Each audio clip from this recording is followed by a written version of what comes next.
नमस्कार, जनता टॉकीज देख रहे हैं आप। नेपोटिज्म, खान ट्रायंगल, आम साक्षात्कार, नकली मूछ वाले खिलाड़ी कुमार को हर तरीके से आजमा कर देख चुकी बॉलीवुड को जब मुंह की खानी पड़ी तो बॉलीवुड माफियाओं की एक बड़ी बैठक बुलाई गई और इस बैठक में निष्कर्ष निकाला गया कि आखिर किस वजह से हम फ्लॉप हो रहे हैं, किस वजह से हम हिंदी पट्टी के लोगों को बेवकूफ़ नहीं बना पा रहे हैं। और अंततः इस निष्कर्ष पर यह पहुंचा गया कि कहानी कमज़ोर होती जा रही है। ये कहानी जो बांद्रा के लोकल में मिलती है, वो कहानी जो बांद्रा के सिग्नल पर रद्दी के भाव मिलती है, उसे चलाने से अब काम नहीं चलने वाला है। तो आखिर क्या किया जाए? काफ़ी सोच विचारने के बाद एक निष्कर्ष पर पहुंचा गया कि क्यों नहीं हम एजेंडा बेस्ड फिल्मों को सामने लाए जिससे लोगों को और बेवकूफ़ बनाया जा सके और इससे किसी खास राजनीतिक दल को भी फायदा हो जाएगा जो वर्तमान में सत्ता पर अपनी बड़ी पकड़ रखते हैं। और ऐसे में इसी मसले को लेकर के इसी निष्कर्ष के साथ आगे बढ़ने का निर्णय लिया गया और इसके बाद हमने देखा कि कैसे भारत में एजेंडा बेस्ड फिल्मों की भरमार सी आ गई। सबसे पहले कश्मीर फाइल्स को हमने देखा कि कश्मीर फाइल्स कैसे कश्मीरी पंडित के विस्थापन के दर्द को लेकर के बनाया गया, लेकिन इस दर्द को सिर्फ बेचने का काम किया गया, जिसके बाद न तो कश्मीरी पंडित के भलाई के लिए उसके बाद मौजूदा सरकार में कितना काम किया गया इसे दिखाया गया और न ही इस फिल्म की कमाई से कश्मीरी पंडितों के लिए क्या कुछ किया गया इसके बारे में बताया गया। हालांकि झूठा जो अवार्ड था उसे भी ला करके सामने रखा गया था, जिस पर काफ़ी फजीयत हुई। जिसके बाद दूसरे एजेंडा बेस्ड फिल्म में केरला स्टोरी ने बाजी मारी है।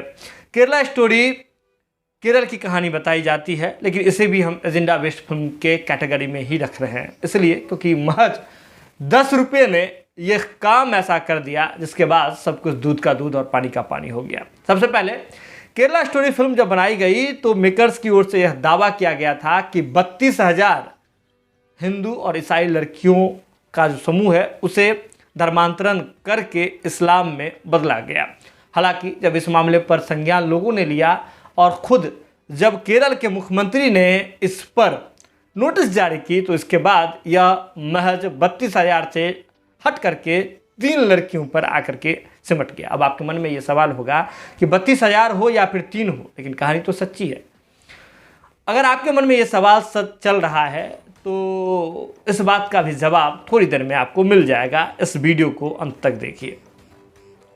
मेकर्स की ओर से यह दावा किया जाता है पहले 32,000 का, उसके बाद इस दावे को बदल करके 3 पर आ जाती है और उसके बाद मेकर्स की ओर से यह दावा किया जाता है कि हमारा YouTube चैनल हैक हुआ था और जिस वजह से इस डाटा को चेंज कर दिया गया है, यानी कि अभी भी हम 32,000 वाले मुद्दे पर कायम हैं। यह दावा तब किया गया जब केरल स्टोरी ने बम्पर कमाई की। हालांकि कुछ राज्यों में से बैन कर दिया गया था, लेकिन कई बड़े राजनेता से लेकर के कई बड़े फिल्म अभिनेता हैं जिन्होंने केरल स्टोरी को महज एक एजेंडा बेस्ड फिल्म बताया। अब इस कड़ी में फिल्म के जो फिल्म एडिटर हैं वे भी इसमें शामिल हो गई हैं और उन्होंने कहा है कि यह महज एक एजेंडा बेस्ड फिल्म है, इसका सत्यता से कोई लेना देना नहीं है। हालांकि कोर्ट ने भी इस मामले पर फिल्म मेकर्स को फटकार लगाई थी और उन्होंने कहा था कि यह लिखना होगा कि इस फिल्म में सत्य घटना का जिक्र नहीं है। ये फिल्म जो है फिक्शन फिल्म है, यानी कि काल्पनिक फिल्म है और फिल्म दिखाने के उद्देश्य से बनाई गई है, लेकिन इसका सत्यता से कोई लेना देना नहीं है, ऐसा कोर्ट ने कहा था फिल्म मेकर्स को। लेकिन अब आपको बताते हैं कि आखिर 10 रुपये वाला ये पूरा माजरा क्या है। आपको बता दें कि भारत जैसे देश में आम लोगों के हाथ में एक कानून है जिससे वो किसी भी घटना, किसी भी तथ्य के बारे में जो क्या फैक्ट है, क्या सच्चाई है, उसे सामने ला सकते हैं। वो है सूचना का अधिकार, RTI।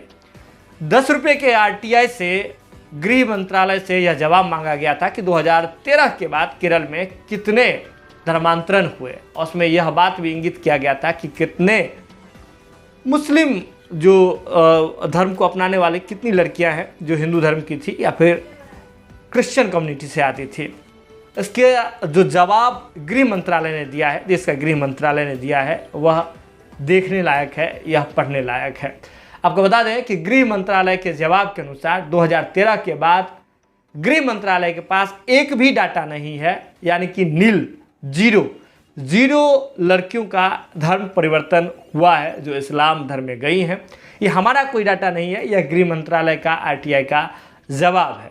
यानी कि देश का जो गृह मंत्रालय है, जिसके भीतर में पूरा होता है, पूरा देश का सिस्टम होता है, सारी जानकारी होती है, जिसके अंदर सारी सेनाएं होती है, खुफिया एजेंसी जो होती है, उनके पास ऐसा धर्म परिवर्तन वाला, धर्मांतरण वाला एक भी व्यक्ति का, एक भी लड़की का 2013 के बाद का डाटा नहीं है।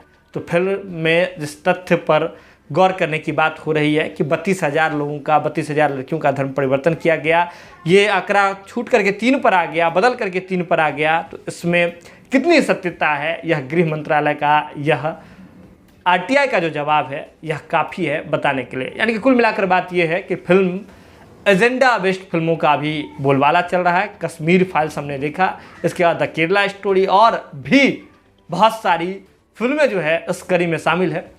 बॉलीवुड के लोगों ने यह मान कर लिया है अब कि जो बर्निंग टॉपिक्स है, जो विवादित टॉपिक्स हैं, उस पर फिल्म बनाइए, पैसा पीटिए और फिर मौज कीजिए, क्योंकि बांद्रा के सिग्नल पर रद्दी के भाव बिकने वाली कहानियाँ, चोरी की गई कहानियाँ का अब दाल गलने वाला नहीं है। तो हिंदी पट्टी के लोगों को बेवकूफ़ बनाने के लिए सबसे बड़ा अस्त्र है, सबसे बड़ा टूल है एजेंडा बेस्ड फिल्म।